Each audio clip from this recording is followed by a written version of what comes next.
ঢাকা মাওয়া এক্সপ্রেসওয়ের প্রকাশিতে মাওয়ামুখী একটি অজ্ঞাত গাড়ির পিছনে একটি বাস ধাক্কা মারে।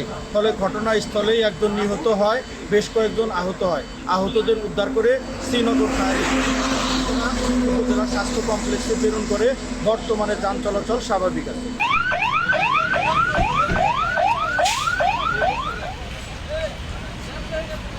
গাড়ি ঘুরে নিয়ে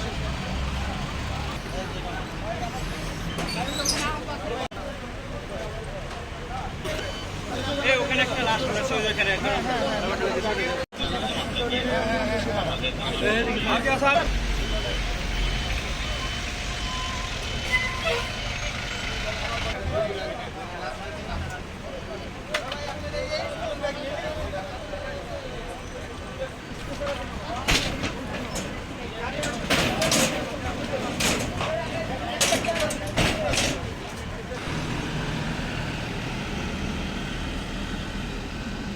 বাহাত্তর ঘন্টা ময়েশ্চার লক সমৃদ্ধ লিলি বডি ওয়াশ শিয়া বাটারের গুডনেস স্কিন রিপেয়ার করে রাখে সফট ও গ্লোয়িং।